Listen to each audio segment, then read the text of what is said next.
ஹபீபி இயக்குனர் மீரா கதிரவனுடைய படம் தமிழ்நாடு பூரா ரொம்ப நல்லா போயிட்டுருக்கு, உலகமெல்லாம் நல்லா போயிட்டுருக்கு. நல்ல பேர், அதில் பணம் கிடைச்சதை விட பேர், ரொம்ப நல்ல பேர் கிடைச்சிருக்கு. இப்போ நான் எல்லாருக்குமே தெரியும், தமிழ் சினிமாவில் வந்து என்னை ஒரு டைரக்டராக தான் எல்லாருக்கும் தெரியும். தனுஷோட அப்பான்னு தெரியும், செல்லூர் ராகவனுடைய அப்பான்னு தெரியும். நான் ஒரு நடிகர் அப்படின்னு இந்த படத்துல தான் தெரிஞ்சது. அதுக்கு இந்த ஹபீபி எனக்கு சப்போர்ட் பண்ணுச்சு. உண்மையிலேயே நான் எதிர்பார்க்கல, ஹபீபியில் எனக்கு இவ்வளவு பெரிய பேர் கிடைக்கும் ஒரு நடிகனா அப்படிங்கிறது நான் எதிர்பார்க்கவே இல்லை. போகிற இடங்கள்ல எல்லாம் கிட்டத்தட்ட இது வரைக்கும் ஒரு 30-35 பாராட்டு விழா நடந்திருக்கு. இப்போ அந்த படம் ரிலீஸ்லேருந்து இப்போ வரைக்கும் தியேட்டர்களுக்கு, காலேஜுகளுக்கு, பொதுக்கூட்டங்களுக்கு, பொது இடங்களுக்கு போய்கிட்டே தான் இருக்கும். எல்லாருமே அவ்வளவு அஃபெக்ஷனேட்டாக கையை பிடிச்சி அழுதுகிட்டே பேசுகிறாங்க. இவ்வளவு நல்லா நடிச்சிட்டீங்க, இவ்வளவு நல்லா நடிச்சிட்டீங்க. நிஜமாவே அது வந்து நடித்தது தான், ஒன்றுமே தெரியாமல் ஒன்றும் நடிக்க முடியாது. அதை உள்வாங்கி வெளியில் கொடுக்கறதுங்கிறது ரொம்ப கஷ்டம். நான் வந்து சரி ஒரு 25 படம் டைரக்ட் பண்ணிட்டோம், பிள்ளைகளெல்லாம் பெருசாக்கிட்டோம், போதும் அப்படின்னு ஓய்வெடுக்கிற நேரத்தில் இந்த படம் யதார்த்தமாக வந்தது. சரி, ஒரு படம் அவர் கூப்பிடுறாருன்ட்டு போய் நடித்தோம். அது வந்து ஒரு பெரிய வெற்றி அடைஞ்சது மட்டும் இல்லாமல் உலகம் பூரா தெரிய வச்சிருச்சு அந்த படம். இனிமேல் எந்த டைரக்டர் நடிக்க கூப்பிடுவாரு, எந்த ப்ரொடியூசர் நடிக்க கூப்பிடுவாரு அப்படின்னு ஒரு வாசலையே பார்த்துட்டு இருக்கிற மாதிரி ஒரு நிலைமை உருவாக்கிருச்சு இந்த ஹபீபி. இனி போற வழி, இனி இருக்கிற பிரயாணம் கிட்டத்தட்ட 48 வருஷம் ஆச்சு நான் சினிமாவுக்குள்ள வந்து. இந்த 48 வருஷமும் ஒரு வாழ்க்கை. இந்த 48 வருஷத்துக்கு அப்புறம் ஹபீபியிலிருந்து இன்னும் ஒரு வாழ்க்கை. அப்படித்தான் இந்த படம் வழிவகுத்து வச்சிருக்கு. இப்போ அதுக்கப்புறமே இப்போ ஒரு கிட்டத்தட்ட ஒரு சசிகுமாருக்கு அப்பாவா எவிடன்ஸ்னு ஒரு படம் பண்ணிட்டு இருக்கேன். நம்ம 5 ஸ்டார் ஃபெடரேஷன் தயாரிக்கிறாரு. இன்னொன்று டிசி லோகேஷ் கனகராஜுக்கு அப்பாவா நடிச்சிருக்கேன், அருண் மாதேஸ்வரன் இயக்கத்தில். இப்போ ஒரு படம் பேசிட்டு இருக்காங்க புதுசாக, அந்த கெவி ஒரு படம் பண்ண குரூப்ல அவங்க பேசிட்டு இருக்காங்க. நிறைய ஆஃபர்ஸ் வந்துகிட்டே இருக்கு.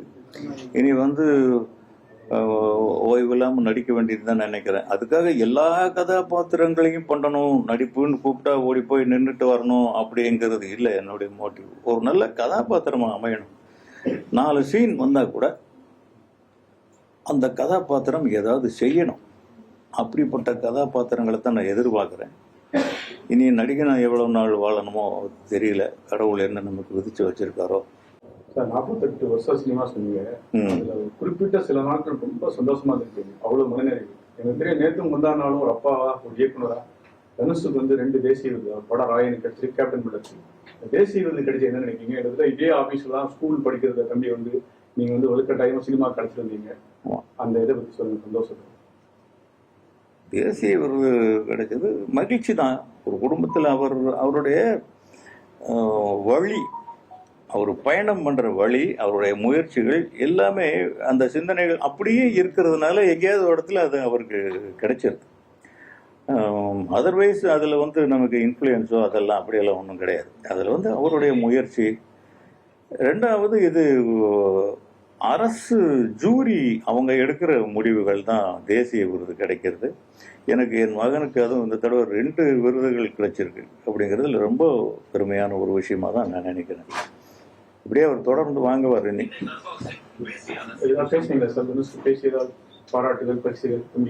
இல்லை, அது லக்கிலி நாங்கள் அன்னைக்கு அவர் வீட்டுக்கு போயிட்டு இருக்கும் போது தான் அந்த நியூஸே வந்தது. அதனால ஒரே மெசேஜாக போயிடுச்சு.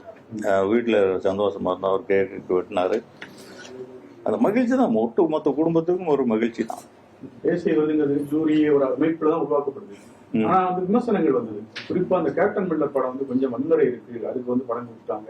ராயன் படம் அப்படிங்கிற மாதிரி மத்த எந்த நடிகருக்கும் அந்த விமர்சனம் வரல. தனுஷ் சார் படங்களுக்கு மட்டும் அந்த விமர்சனத்துக்கு என்ன காரணம்? அது தெரியலைங்க, அந்த விமர்சனத்தை நம்ம பண்ண முடியாது. ஏன்னா தனுஷ் சாரோட பெரிய நடிகர்கள் தமிழ்நாட்டில் இல்லையா? அவங்களுக்கு முயற்சி பண்ணி அவங்க இன்ஃப்ளூயன்ஸ் யூஸ் பண்ணி அந்த அவார்டை வாங்கியிருக்க கூடாதா? அப்படி அது இல்லை.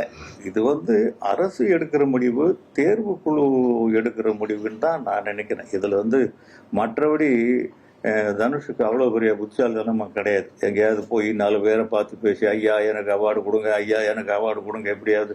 ஏன் அவர் இப்போ தான் புதுசாக பார்க்குறாரா என்ன அவார்டு? இதுக்கு முன்னாடி ஆசுரனுக்கு வாங்கியிருக்காரு, பொல்லாத ஆடுகளத்துக்கு வாங்கியிருக்காரு.